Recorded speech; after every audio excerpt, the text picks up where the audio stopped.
Alhamdulillah, nous revenons sur notre sujet. Et donc, le deuxième comportement que le jeûneur doit avoir, c'est la crainte d'Allah subhanahu wa ta'ala, la piété at-taqwa. La piété veut dire de s'écarter, d'abandonner, de s'abstenir des péchés, que ce soit mineur ou majeur, que ce soit petit ou grand. Et donc, tout péché est péché. Et donc, il faut s'en méfier, il faut s'écarter totalement pendant qu'on observe le jeûne. Et donc, la piété, c'est le sens même du jeûne. Le jeûne, c'est de s'abstenir de boire, ni manger, d'avoir des rapports avec son épouse. Tout cela, le jeûneur s'abstient de tout cela. Et donc, parce que c'est interdit.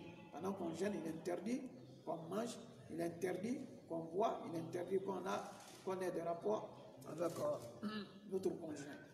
Et donc, comme cela est interdit, le jeûneur s'abstient de cela et c'est la crainte d'Allah subhanahu wa ta'ala. Au-delà de ça, le jeûneur doit avoir la crainte d'Allah subhanahu wa ta'ala de s'abstenir de tout autre péché. De tout autre péché. En ce moment, le jeûneur, quand on jeûne, on observe le jeûne, c'est tout le corps, tous les organes des jeûneurs doivent jeûner. Quand on jeûne, nos yeux doivent jeûner. Notre langue doit jeûner. Les oreilles jeûnent. Le cœur même jeûne. Les deux mains jeûnent. Les pieds jeûnent. C'est-à-dire tout l'organe de l'homme doit jeûner pendant qu'il observe le jeûne. Le jeûne n'est pas seulement de ne pas boire ni manger. Non, non. Mais c'est tout le corps, c'est un comportement. C'est un ensemble de comportements, un ensemble de conduites que le jeûneur doit avoir. Son cœur doit jeûner. Le jeûne du cœur, c'est quoi? C'est d'avoir l'humilité. C'est d'être humble. Être humble pendant qu'on jeûne. Ne pas avoir l'orgueil. Ne sois pas orgueilleux pendant que tu jeûnes. Et donc le cœur, quand le cœur jeûne, le cœur doit avoir l'humilité. Le cœur doit avoir l'humilité et le jeûneur doit être humble. Cela, c'est très important. Quand on jeûne, le cœur doit jeûner. Quand on est humble, on ne se voit pas au-dessus des autres. On ne minimise pas les autres. Celui qui jeûne là, ne minimise pas les autres. Il ne faut pas croire que c'est toi celle qui a la crainte d'Allah subhanahu wa ta'ala. Ne te mets pas au-dessus des gens. Ne crois pas que toi tu as la science, tu es plus instruit, tu es plus généreux, tu as plus la crainte d'Allah subhanahu wa ta'ala que les autres. Et là, c'est pas bon. Et là, le comportement du jeûneur, le jeûneur ne doit pas avoir ce comportement d'orgueil. Voilà, de mépris des autres. Et là, c'est pas bon. Et donc, quand le cœur jeûne, le cœur doit avoir l'humilité. Donc, le cœur jeûne de ne pas garder rancune contre un musulman. Non. Quand on jeûne, le cœur doit jeûner en se débarrassant de toute animosité contre un musulman. Non. Et donc, n'est pas jaloux des biens des autres. Non, non. Le jeûneur doit avoir le comportement de gentillesse, de bonne foi, de bonne intention, d'aimer le bonheur des autres. Et là, c'est le jeûne du cœur. Qu'Allah nous donne des cœurs sains. Illa man atallaha biqalbin salim. Qu'Allah nous donne à tous des cœurs sains. Ensuite, le jeûneur, quand il jeûne, son cœur doit jeûner, comme ce qu'on a dit, sa langue aussi doit jeûner. La langue jeûne. C'est de ne pas manger seulement, mais de ne pas prononcer des mauvaises paroles, des paroles mensongères, de ne pas avoir ça, de ne pas prononcer des paroles mensongères, la médisance, des injures. Le jeûneur ne doit pas avoir cela. Quand le prophète sallallahu a dit,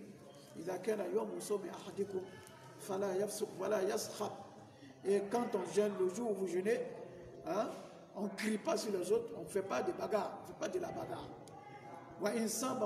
Il dit même si quelqu'un vient l'insulter, il n'a pas à rendre l'injure là, mais qu'il dise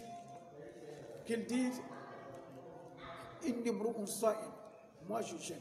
Même si quelqu'un vient te provoquer, il veut te faire la bagarre, ne réponds pas à sa provocation. Mais il faut lui dire, comme le frère nous a enseigné, Il dit, moi je suis quelqu'un qui observe le jeûne. Je suis un jeûneur, donc je ne dois pas faire des bagarres avec quelqu'un. Et donc, il faut s'abstenir, il faut préserver sa langue. Ne prononce pas des paroles, on ne ment pas pendant qu'on est en train de jeûner. On ne fait pas des médisances pendant qu'on est en train de jeûner. Hein? On ne critique pas les autres pendant qu'on est en train de jeûner. Quand le jeûneur, il refuse de manger la chair des poulets, la chair des bœufs, la chair des vaches, la chair des moutons, il s'abstient de tout cela. Mais comment est-ce qu'il peut manger la chair humaine? C'est grave.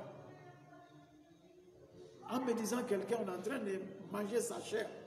Allah il dit,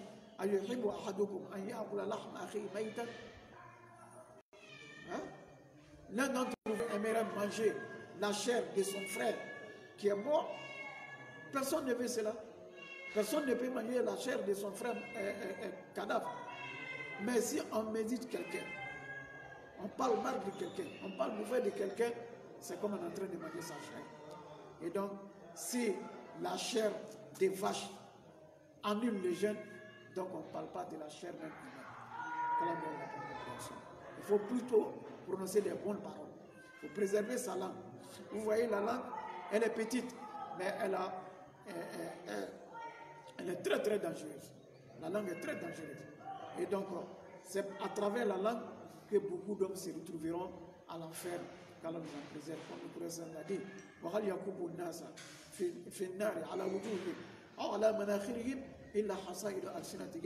donc il faut préserver sa langue. Il faut préserver sa langue. Il faut garder sa langue. Voilà. Il faut contrôler ses langages. Tout ce qu'on lui dit. Parce qu'avec la parole, on sera béni. C'est à travers aussi la parole qu'on peut être maudit. Hein? Allah a dit dans le Coran, il y a des gens qui ont été maudits parce qu'ils ont prononcé, parce qu'ils ont dit. Hein? Et il y a des gens aussi qui ont eu des mérites.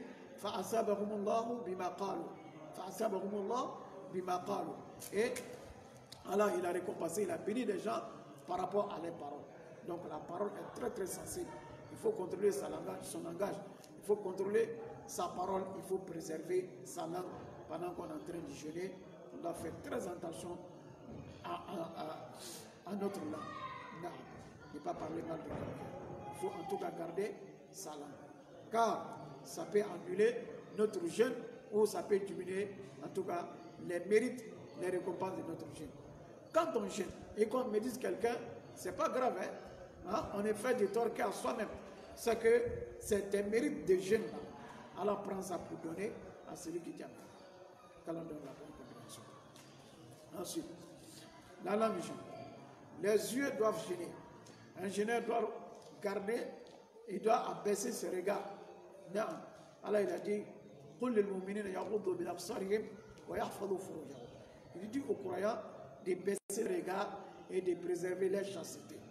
Donc, le musulman qui jeûne, la musulmane qui jeûne, elle est obligée à baisser ses regards. Il n'est pas permis à un jeûneur, un musulman, de regarder ce qui lui est interdit. Il est interdit à un homme de fixer les femmes qui n'est pas sa femme, de regarder les femmes dans la rue. Aujourd'hui, nous-mêmes qui jeûnons dans les villes aujourd'hui, nous avons beaucoup de problèmes. On ne peut même pas sortir, on ne peut même pas regarder. Tu ne peux même pas lever ta tête. Partout c'est haram, partout c'est interdit. Des femmes dévoilées, des femmes qui se promènent dans la rue nues. Et nous jeûnons dans ces conditions-là. Vraiment, il faut qu'on fasse beaucoup attention. Il faut préserver, en tout cas, il faut abaisser son regard, ne pas regarder, ne pas fixer les femmes dévoilées, les femmes nues, comme ça. En tout cas, il n'est pas bon de regarder, de fixer les femmes qui ne sont pas, en tout cas, les nôtres. Non. Les femmes aussi sont appelées, les musulmans sont appelés aussi à baisser les regards. Non. Tel qu'il est interdit pour un homme musulman de fixer une femme, de regarder une femme, et c'est là aussi c'est interdit pour les femmes de fixer les hommes qui sont blancs. Allah il a dit وَقُلْ لِلْمُؤْمِنَاتِ يَغْضُضْنَ مِنْ أَبْصَارِهِنَّ وَيَحْفَظْنَ فُرُوجَهُنَّ. Donc c'est valable aussi pour les femmes. Dans cette circonstance, On appelle les femmes, j'exhorte les femmes musulmanes qui observent les jeunes, hein, de se couvrir leur corps, qu'elles se voilent, qu'elles prennent leur voile, car leur jeûne ne sera jamais parfait tant qu'elles sont dévoilées, tant qu'elles marchent dans la rue sans des foulards, sans des voiles. Que la femme musulmane sache que son jeûne ne sera jamais parfait tant qu'elle est dévoilée, elle ne porte pas le voile si elle est au dehors de sa maison. Et donc, ne regardez pas, le jeûneur ne doit pas regarder haram. Et donc, c'est valable. Mais qui rentrent à la maison, qui regardent la télé, des films, hein, des films d'action, qui regardent la télé, tout le monde sait ce qui est dans nos programmes de télévision aujourd'hui. Hein? C'est 100% haram, 99% haram. Voilà. On regarde des films, hein? Des femmes, des films. En tout cas, c'est pas bon pour un jeûneur. Tu es en train de déranger ton jeûne. Ça peut même, ça peut finir les mérites de tes jeûnes. Et si tu dépasses au-delà, ça peut même annuler tes jeûnes. Des films bizarres, on n'a pas besoin de ça. Alhamdulillah, Allah nous a fait la grâce aujourd'hui. Nous avons des chaînes musulmanes, des chaînes islamiques, hein, qu'on peut regarder les prêches. Hein. Il y a des exercitions, il y a des prêches, il y a des cours, il y a des leçons à apprendre. Et là, ça nous suffit. Voilà. Il y en a qui rentrent dans les réseaux sociaux, dans les Facebook, des YouTube, pour regarder des films bizarres. Non, non. Pendant que tu gênes, laisse tout ça. Hein.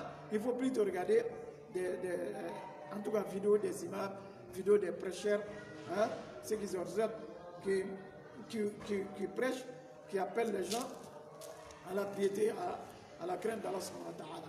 Et donc, il y a des chaînes, des YouTube, des imams, en tout cas, qui observent, qui font des prêches. Il faut plutôt suivre ça au lieu d'aller suivre des programmes dans d'autres chaînes qui sont, en tout cas, qui ne divisent que des haram, des choses blâmables et des comportements, en tout cas, blâmables qu'un musulman ne doit pas avoir. Donc, alhamdulillah, il faut baisser ce regard pendant qu'on jeûne. Donc, ça, c'est le jeûne des cieux. Les heureux également doivent jeûner. Un jeûneur, il n'est pas bon pour un jeûneur d'aller s'asseoir pour écouter les musiques. Écouter les musiques, là, c'est haram. Il faut plutôt aller écouter le Coran. Il faut écouter le Coran. Il faut écouter les prêches. Et c'est là où augmente les mérites de tes jeunes. Au lieu d'aller écouter la musique, cela va réduire. Ça va réduire les mérites des jeunes. Ça peut même annuler même, en tout cas, ton jeune. On écoute tout, on n'écoute pas tout, on ne regarde pas tout. Un jeune ne regarde pas tout, il n'écoute pas tout et il ne dit pas tout. Donc, le jeûneur aussi doit s'aider même dans le jeûne. L'aider même dans le jeûne, c'est-à-dire il ne faut pas commettre des péchés avec tes mains, avec tes deux mains. Et les jambes, les pieds aussi doivent jeûner.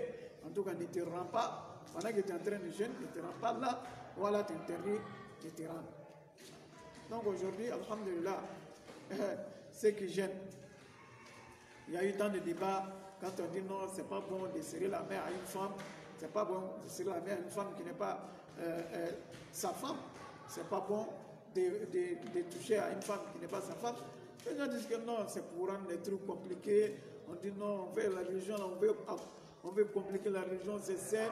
Toucher à une femme, comment je salue, je serre la main à une femme, ça fait quoi? Ça veut rien dire, ça veut... On ne veut pas faire ça. On n'a pas laissé ce comportement-là à cause d'Allah. Quand on dit qu'en islam c'est interdit de toucher à une femme, on dit non, c'est Dieu, c'est trop dit, c'est extrémiste, c'est comme ça. Mais aujourd'hui, là, on a abandonné tout ça à cause du Corona. Donc nous avons plus peur du Corona que Dieu. Ce que Dieu dit de laisser, le prophète sallallahu alayhi wa sallam a dit, celui qui croit au jour de la résurrection, qu'il ne touche pas à une femme qui n'est pas sa femme. On dit non, vraiment, on n'écoute pas ça. Mais aujourd'hui, le coronavirus a dit, il ne faut pas, on va serrer la main, il ne faut pas, on va toucher les gens, et on a obéi ça. On accepte ça. Nous, là, on se met où? Entre nous, on se met où? Quand Allah parle, on n'écoute pas. Quand le prophète sallallahu alayhi wa sallam dit, on ne croit pas. Mais aujourd'hui, des mesures barrières, contre le coronavirus, tout le monde accepte.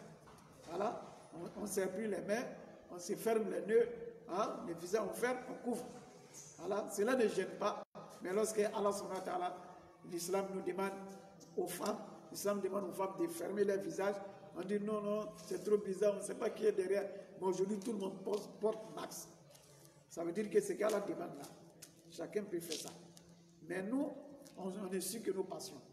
En réalité même, est-ce que les gens même, est-ce qu'on croit en réalité en Allah subhanahu wa ta'ala? C'est ça, c'est la question que je se posais. Aujourd'hui, là, tout ce qui se passe aujourd'hui, ce sont des arguments contre nous. Des mesures barrières. Tout le monde a respecté. Mais si c'est Allah qui dit de faire, non, non, non. On trouve des arguments, on trouve que c'est dur, c'est compliqué. Aujourd'hui, personne n'ose serrer la main d'une femme, il n'y a autre personne. On dit non, non, c'est pas en prendre des mesures.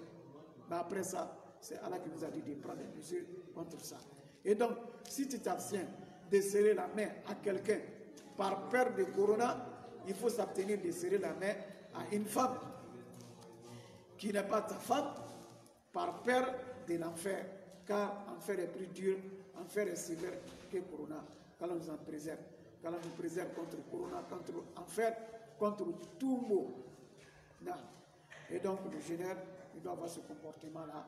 Hein? Donc, c'est des mains dans le jeûne. Le jeûneur doit avoir l'endurance. L'endurance. La sincérité, la piété et l'endurance. L'endurance, c'est as-sabr. Le jeûneur doit être endurant. As-sabr, l'endurance en islam, les savants nous disent que l'endurance est classée en 3 catégories. C'est-à-dire qu'il y a 3 types d'endurance. L'endurance, ça veut dire l'abstinence. Il faut avoir l'endurance pour pouvoir adorer Allah subhanahu wa ta'ala. Celui qui n'est pas endurant, il ne peut pas être assidu à la prière, aux 5 prières quotidiennes. Quand tu n'es pas l'endurance, tu n'as pas l'endurance, tu n'es pas endurant, tu ne peux pas observer les prières, tu ne peux pas accomplir les prières, tu ne peux même pas adorer Allah subhanahu wa ta'ala. Donc pour adorer Allah, il faut avoir le comportement d'endurance. Ça c'est ça. Pour se méfier des péchés, pour abandonner les péchés, on a besoin aussi de sabr, de l'abstinence, de l'endurance. Et il faut être endurant lorsque tu es frappé par un destin, un décret d'Allah subhanahu wa ta'ala, un destiné d'Allah subhanahu wa ta'ala qui te fait mal. Si tu as une situation, en tout cas, de mauvais, une situation de mal, il faut être endurant, que tu saches que c'est là, c'est Allah qui l'a voulu et c'est Allah qui a décrété cela pour toi. Et donc c'est ton destin. Donc il faut avoir l'endurance pour adorer Allah, avoir l'endurance pour se méfier, pour s'abstenir des péchés. Il faut avoir l'endurance, en tout cas, pour tout ce qui peut t'avoir comme mal. Tout ce qui peut t'avoir comme mal. Et voici les 3 types de l'endurance. As-sabr. As-sabr et l'endurance, al-jannah. Et la récompense de l'endurance, c'est le paradis. Allah dit wa jazaahum bima sabaru jannatan wa harira. Quand nous apporte tous l'endurance, quand nous apporte tous le paradis. Et donc le comportement des musulmans, de jeûner pendant le mois de Ramadan, il doit avoir la sincérité, la piété et l'endurance. Et pour augmenter les mérites de ce jeûne, il doit faire beaucoup d'efforts dans l'adoration, fournir beaucoup d'efforts dans l'adoration. On doit se donner à l'adoration dans des actes surrogatoires, hein, à côté des actes obligatoires. Un jeûneur comme ça, il doit avoir beaucoup de nafila dans la prière, dans la salat. Après les prières obligatoires, il faut se donner, hein, à beaucoup de prières de nafila, de surrogatoires. Que ton mois de jeûne Ramadan ne soit pas comme les autres mois. Là, il y a le jour où tu jeûnes là, ça ne doit pas être pareil comme le jour où tu ne jeûnes pas. Donc quand on jeûne, on doit s'augmenter, on doit s'augmenter en foi, en action, en adoration. Il faut avoir plus d'adoration. Le prophète, il fournissait beaucoup d'efforts pour l'adoration. Mais pendant le mois de Ramadan, il augmentait les efforts encore pour l'adoration. كان الرسول صلى الله عليه وسلم يشهد في رمضان ما لا يشهد في غيره. Comme notre mère Aïcha radiallahu ta'ala anha, elle nous rencontre, elle dit que le prophète fournissait plus d'efforts pendant le mois de Ramadan, ce qu'il ne faisait même pas d'ailleurs dans d'autres mois. Et donc, pendant le mois de Ramadan, on doit changer de comportement. On doit se donner à l'adoration. Ce qu'on ne faisait même pas avant, c'est ce qu'il faut faire pendant le mois de Ramadan. Vous savez, c'est l'occasion. Ce qu'on n'a pas pu faire pendant le mois de Ramadan, là, on ne pourra pas faire pendant d'autres mois. Il ne faut pas on va se blaguer. Il ne faut pas on va se flatter. C'est l'occasion d'avoir beaucoup de mérites. Donc il faut se donner à l'adoration. Maintenant, on a le temps, alhamdulillah. On a le temps, on est dans l'auto-confinement. On ne sort pas, on ne va pas, les activités sont limitées. Donc c'est l'occasion, il faut profiter aussi de cela. Hein? Vous savez, à tout mal pour un musulman, il profite en tout cas des biens de cela. Oui, on est frappé par cette épreuve-là de confinement, hein, d'arrêt de beaucoup d'activités. On doit profiter en ce moment pour se donner à l'adoration. Même si les mosquées sont fermées, chez nous, où là nous sommes, dans nos maisons, on ne doit pas sortir comme ça, on reste à la maison, mais il faut profiter. Il faut faire beaucoup d'efforts, il faut faire beaucoup de prières. Avant les prières obligatoires, avant la prière de Dhuhr, il faut faire 4 rak'at. Après Zuhr, 2 rak'at. Après Maghrib, 2 rak'at. Après Isha, 2 rak'at. Avant Fajr, 2 rak'at. Cela fait 12 rak'at. On appelle ça Sunan al-Rawatib. Ça me dit, quiconque fait 12 rak'at surrogatoire pour Allah subhanahu wa ta'ala, Allah bâtira une demeure pour lui au paradis. Donc, pendant qu'on jeûne, on a le temps. En fait, il faut s'organiser pour cela. Même si tu n'avais pas cette habitude, il faut apprendre cette habitude pendant le mois de Ramadan. Vous savez, le mois de Ramadan est venu nous former. Le mois de Ramadan est venu nous former dans l'adoration, dans la crainte d'Allah, dans la foi, dans l'iman. Hein? C'est qu'on n'avait pas dit de faire, il faut chercher à avoir ça pendant le mois de Ramadan. Il faut s'habituer. Il faut apprendre un peu la piété. Et donc, le Ramadan, c'est une école de formation. Hein? C'est une école de formation, un séminaire de formation. On doit se former dans l'adoration, dans la piété. Ce qu'on n'avait pas l'habitude de faire, c'est ce qu'on doit faire pendant le mois de Ramadan. Il faut être gentil. Il faut faire beaucoup d'actes de bienfaisance. Quand le Rasul sallallahu alayhi wa sallam, le prophète sallallahu alayhi wa sallam, il était généreux, très généreux. Et pendant Ramadan, il devait encore plus généreux, il devait encore plus gentil. Hein? Donc il faut avoir ce comportement de sacrifice, de partage, le mois de solidarité, de partage, le mois de Ramadan. Même si on ne fait pas des ruptures collectives, mais quand il faut la rupture, allez donner aux gens. Il faut être gentil, il faut faire beaucoup de sadaqa, beaucoup de zakat. Et donc le jeune doit amener le jeûneur à être gentil. Ça fait partie des buts principaux des jeunes. Il faut être gentil. Il faut avoir le comportement, l'habitude de partage. Voilà. Ça fait partie de la philosophie des jeunes. C'est pourquoi celui qui n'est pas en mesure de jeûner, qui ne peut pas jeûner parce qu'il est malade, il a une maladie chronique, il ne peut pas jeûner, donc il remplace le jeûne là par un sacrifice. Voilà les miskin. Ça veut dire que le jeûne doit nous ramener à être gentil. Il doit nous apprendre à partager entre nous. Alors, il faut être gentil. Il faut être gentil pour soi-même. Il faut être gentil pour les autres. Être gentil pour toi, il faut avoir beaucoup de mérites pendant le mois de Ramadan. Hein? Il faut faire beaucoup de zikr. Il faut être assidu au zikr. Chaque matin, tu fais des zikr. Les zikr du matin, les zikr du soir. Hein? Il faut s'habituer à ça. Il faut lire beaucoup de fois le Coran. Il faut se donner au Coran, la lecture du Coran. Même si on ne peut pas lire le Coran, tout le Coran entier, mais la partie du Coran qu'on connaît, il faut répéter ça. Il faut s'approcher, il faut apprendre à lire le Coran. Même si c'est une sourate, 2 sourates, 3 sourates, il faut les répéter. Hein? Il faut avoir les mérites, il faut faire beaucoup de zikr, beaucoup d'invocations, beaucoup de prières, salat sur le prophète, alayhi salatu wassalam. Ça aussi, ce sont des sacrifices pour celui qui n'a pas assez d'argent à donner. Mais quand il fait subhanallah, walhamdulillah, wa la ilaha Allahu akbar, tout cela aussi, ça rentre dans le cadre des sacrifices. Donc il faut se donner à l'adoration, il faut avoir de bons comportements pour apprendre, en tout cas la piété, pour apprendre la crainte d'Allah. Il faut donner à l'adoration pendant ce mois venu de Ramadan. même si on est dans le confinement, dans nos maisons, on ne va pas à la mosquée. En tout cas, même si les mosquées sont fermées pendant le mois de Ramadan, en tout cas, d'autres mosquées s'ouvrent qui sont chez nous à la maison. Il faut faire son tarawih normalement. Hein, il faut prendre le temps pour mieux faire son tarawih. Inch'Allah.